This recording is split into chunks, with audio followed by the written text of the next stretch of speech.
শুভ সকাল বন্ধুরা। তো তোমরা সকলে কেমন আছো? আশা করছি যে যেখানে আছো খুব ভালো আছো আর সুস্থ আছো।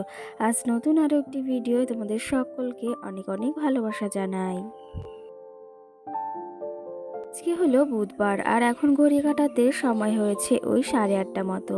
তো আজকের ব্লগটি আমি সকাল 8:30 থেকেই শুরু করছি তোমাদেরকে সাথে নিয়ে। আশা করি আজকের ব্লগটি তোমাদের খুব ভালো লাগবে। তো চলো দেখতে থাকো। আজকে না সকালে কিন্তু ঘুম থেকে উঠেছি ওই 6:30টার দিকে। আর ঘুম থেকে উঠে ওই যে একটু গোছগাছ বলতে জামা কাপড়গুলো গুছিয়ে নিলাম, কারণ না সকাল সকাল বেরিয়েও পড়বো। আবার বিকাল হলে না এখন গরমের দিনে প্রচুর পরিমাণে ঝড় বৃষ্টি হয়। তো যাই হোক, এদিকে চাটাও সকাল সকাল বানিয়ে নিলাম আমার জন্য, মায়ের জন্য, বোনের বর আর তোমাদের দাদা হয়তো খায় না। আর জানো তো আমার বৌদিও চা খায় না। তো সেই ক্ষেত্রে এই যে আমাদের জন্য চা বানিয়ে নিলাম আর সঙ্গে বিস্কুটও নিয়ে নিলাম। আর এই যে চা বানানো কমপ্লিট, সঙ্গে বিস্কুটও নিয়ে নিয়েছি। এখন সকলকেই চা দিয়ে দেব। ওই যে সকলে আবার মুখও ধুয়ে নিয়েছে, তার জন্য এই যে বসে বসে কিন্তু সবাই মিলে চা খাচ্ছি। আর মা না ওইদিকে রান্নাও করতে গেছে, আবার খেয়ে দিয়ে না বেরিয়েও পড়বো বাড়ির দিকে। এখন কিন্তু ঘড়ি কাটাতে সময় হয়েছে ওই 11টা মতো। আমাদের ঘড়িটা যদিও ঠিক নেই। আর এদিকে একটু ওই যে রেডি হয়েও বেরিয়ে পড়েছি কিন্তু। আর আমাদের খাওয়া দাওয়া কমপ্লিট, মাম্মামকে রেডি করিয়েও দিয়েছি, সবাই রেডি কিন্তু। আর এই যে মা এখনো খায়নি, বলছে তোরা বেরোবি তারপরে একদম খাওয়া দাওয়া করবো। এই যে আমার মামাও সোনাকে রেডি করিয়ে দিয়েছি, কেমন লাগছে কিন্তু জানিও, খুবই মিষ্টি লাগছে না? এই ক্লিপগুলো না ওর মেসোমনিয়াকে কিনে দিয়েছে। আর এইদিকে কিন্তু আমিও রেডি হয়ে গেছি। ব্যাগ কিন্তু একটা নিয়ে এসেছিলাম, মানে দুটো, সঙ্গে কিন্তু আর একটা বেড়ে গিয়েছে। কি জানো তো, বাবার বাড়িতে আসলে এমনটা কিন্তু হয়েই থাকে আমার সঙ্গে। এত যে ভাবি কোনো ব্যাগ বানাবো না, সেই ক্ষেত্রে কিন্তু ব্যাগটা হয়েই যায়। আরও না কিছু শাড়িও রয়েছে এই বাড়িতে, তো সেগুলো নেওয়া হয়নি, ব্যাগটা ভরে গেছে জন্য। আর এদিকে বোনের বর, বোনরা কিন্তু আমাদের সঙ্গেই যাচ্ছে। কি জানো তো, আজকে আমার দাদাও বেরিয়ে পড়বে আর এইদিকে আমরাও বেরিয়ে পড়েছি। আমার দাদা ওই 2টোর দিকে হয়তো বেরোবে, ও যেখানে কাজ করে সেখানেই চলে যাবে। আর এই যে আমার মার সঙ্গে একটু ভিডিও করে নিলাম। কি জানো তো, এই মানুষটার জন্য না ভীষণই খারাপ লাগে। আর ওনার যে কতটা কষ্ট হচ্ছে সেটা কিন্তু উনিই বুঝতে পারছে। জানো তো, মেয়েদের জীবনটাই এমন। এখানে এই যে বাবার বাড়িতে এসে অতিথির মতো 2 দিন এসে থাকতে হয়, আবার কিন্তু সেই শ্বশুর বাড়িতে চলে যেতে হয়। সেই ক্ষেত্রে ওই যে এসেছি কিন্তু 4-5টা দিন। ভেবেছিলাম 2টো দিন থেকেই চলে যাব, কিন্তু ওই যে 4-5টা দিন থাকা হয়ে গেল। আবার না ওই যে ষষ্ঠীতে আসবো, জামাই ষষ্ঠী যখন হবে ভেবেছি তখন এসে আবার ঘুরে যাব। আমরা কিন্তু এদিকে অটোও পেয়ে গেছি আর পৌঁছে গেছি চাঁদপাড়া। আর এখানে আসার পথে না আমার এই যে একটা কুর্তির দোকানে চোখ পড়লো, বেশ ভালো ভালো কুর্তি আছে। তো সেই ক্ষেত্রে সেখান থেকে ভেবেছি 2টো কুর্তি নেব। ভেবেছিলাম ওই যে আগেই নেব, তো সেটা হয়ে ওঠেনি। তো আজকে পছন্দ হলো জন্য এখান থেকে 2টো কুর্তি নেব।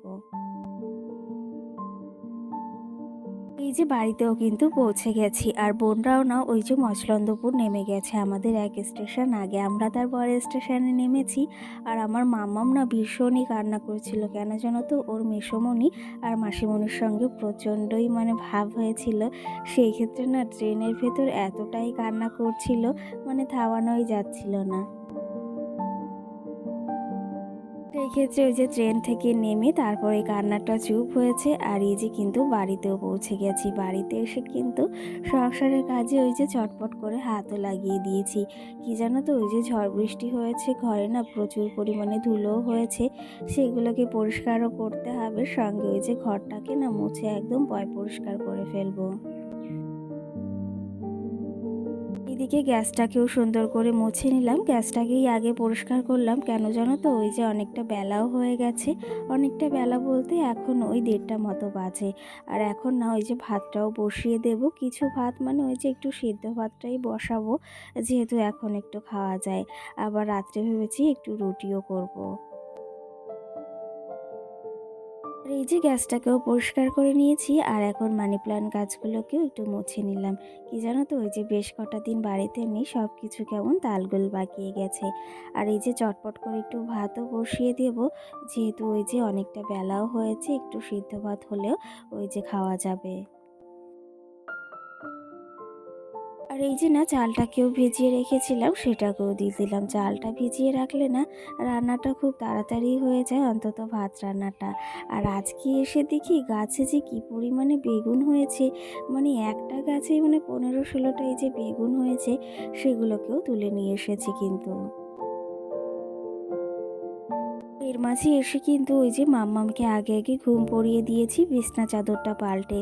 কি জানো তো, অনেকটা যেহেতু বেলা হয়ে গেছে, ঘুমের টাইমও পার হয়ে গেছে।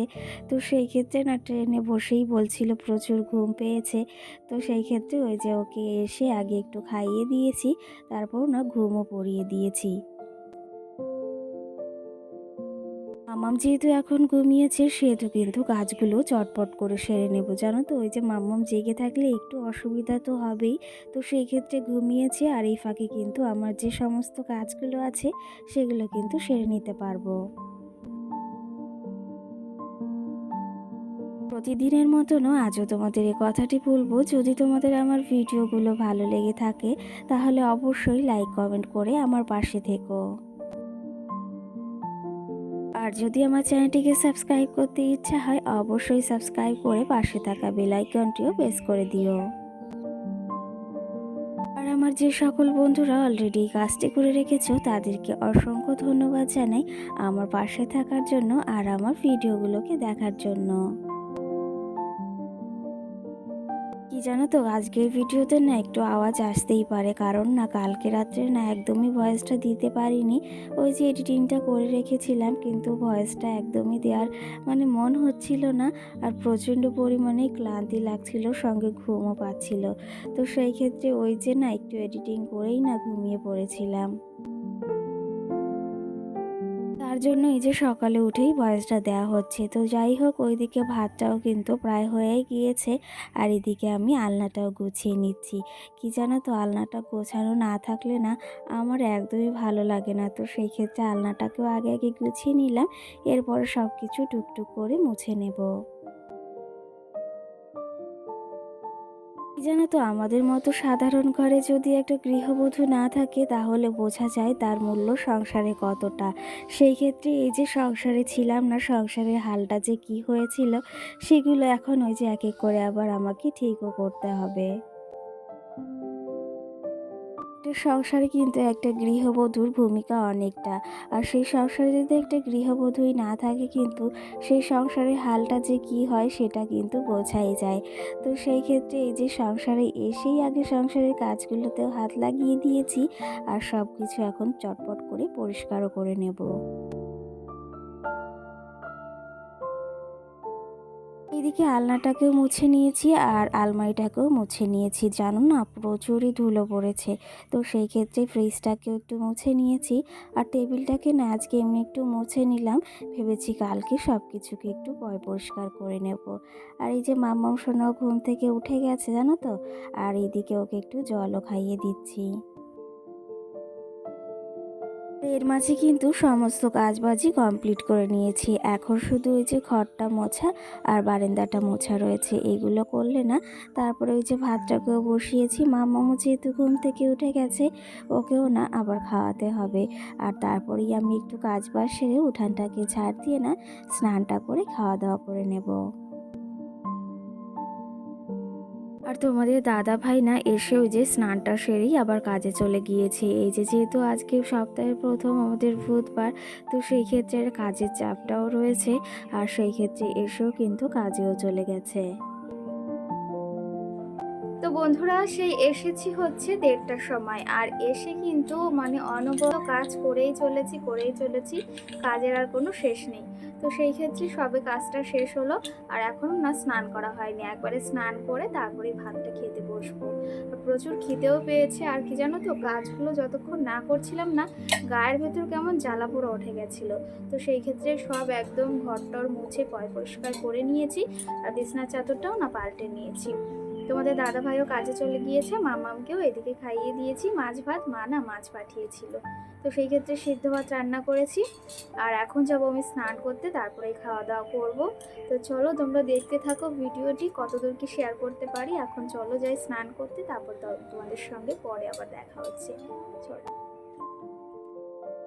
আর এর মাঝে স্নানটা সেরে ভাত নিয়েও বসে গেছি। আর ওই যে বললাম যে সিদ্ধ ভাত রান্না করেছি, এখানে ডিম সিদ্ধ, আলু সিদ্ধ, বেগুন সিদ্ধ আর ওই যে শুকনো লঙ্কা নিয়েছি। তো এটা দিয়ে এখন খাওয়া দাওয়া করে আবার সোজা চলে এসেছি দোকানে। তোমাদের দাদাভাই বললো যা যা দরকার চলো তোমাকে নিয়ে যাই।